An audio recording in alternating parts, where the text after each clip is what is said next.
Hey, and welcome back for game 2 of Euriti versus Orecus.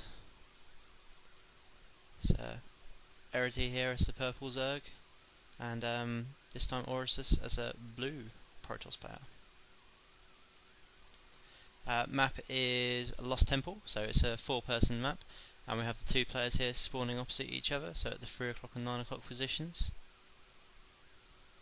So this Overlord going up here to scout the 12 o'clock. To see if they spawn close together, but he'll find out that they didn't. So just have to see how they're talking about the previous game there in the chat, so you should be able to read that for yourselves. Yeah, even I didn't notice it before actually, but Orecus did completely wall off his base and didn't have any way down the ramp at all from all his buildings, so that's quite funny.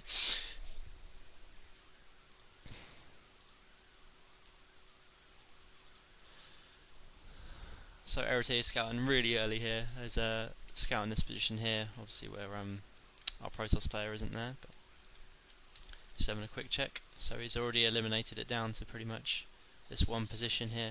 He knows where Orecus is.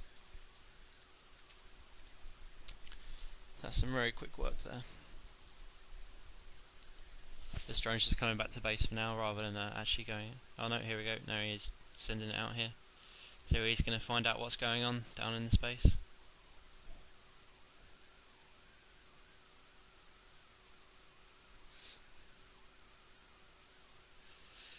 Yeah, tactics wise for Zerg against Protoss on this game, on this map, it's not as bad as it is against Terran, because obviously Terran can drop on these cliffs here and completely annihilate this natural, but against Protoss there isn't really that much of an issue. I mean, Colossus can do the same job there, but they're a much later unit than a siege tank, so there's Zealot coming out here, probably just to deter any scouting. So Euriti's already backed off after confirming where Orecus is. Cybernetics core going down now. So seeing a much quicker teching build here from Orecus, because last time he went 2-gate and then Cyber, so spawning pool and extractor going down here.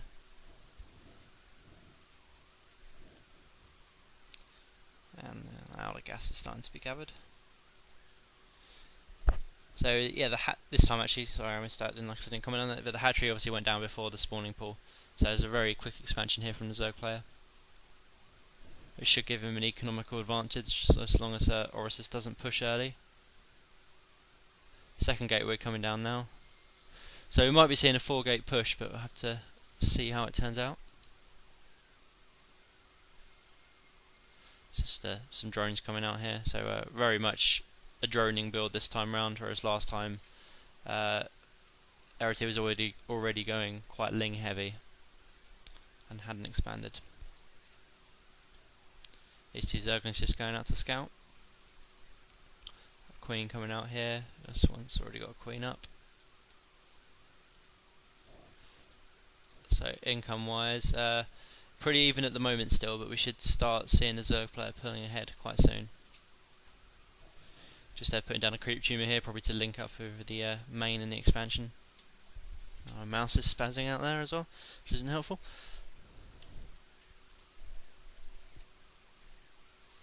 IRC is very quiet today as well, so I don't keep getting distracted.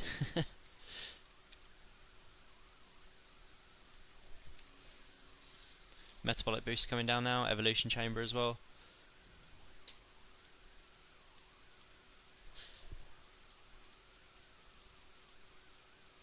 Interesting if we check the production tab, so there is Lings starting to be produced now, so rather than drones he's already switched to Lings. So maybe from after he scouted, not a lot going on here. He's going for an early push. They got a Immortal coming out here, sorry, I had to take a drink there, but these are now morphing into warp gates as well. Interesting that this hasn't been chrono boosted though, so it could have chrono boosted out quicker. He's going for an expansion here as well. Not a lot to defend it so far though, so if the Zerg player does push quite soonish, then the might be able to do some damage there and stop that expansion.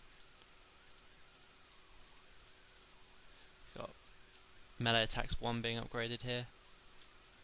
Got an observer coming out now as well, so this will probably go and scout the Zerg base, so after this one Immortal deals with anything that comes in.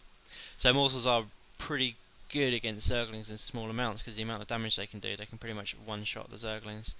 But the only issue being is the shields on the Immortal can be taken down really quickly by Zerglings. Obviously because they're doing less than the 10 damage that it can shield against. So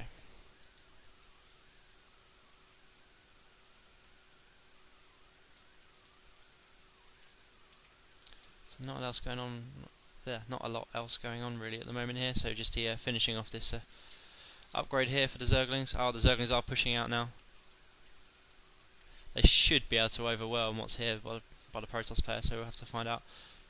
Robotics Bay is coming down now as well, so there will be Colossus on the field relatively soon. So as long as the Zergling push gets in there before them, then they're at a good advantage there. Some drones coming out now to saturate this. And here come the Zerglings. So Zerglings trying to get us around on these Zealots and the Stalkers. Nice around there. Stalkers go down. Immortals going down as well. It managed to get 4 kills before it went down. And now these Zerglings just running in here. And there's pretty much nothing to stop them. Orecus has gone for a very teching heavy build and he hasn't really got a lot of units at all. A few Zealots trying to come in here but not doing much at all. Too many Zerglings. This Nexus will go down. Just have to see if he can hold off and defend his main or not. He's not trying to get out of Colossus, which he probably should. That'll be one of his only hopes. This expansion is completely down. Ling's now running up into the main here. Force field blocks off most of them, only a few managed to get through. But it's enough to take down these sentries, unfortunately. So the force fields just weren't quite in time. So as soon as these Lings are in, that's it, that's game over. That was quite a nice force field. It's a shame we didn't catch all of the Lings. But there we go, GG. So a very quick second game. And Euriti is the overall winner now. So it's a 2-0 to Euriti. Thanks for watching, and let's go on to recording some of the next rounds.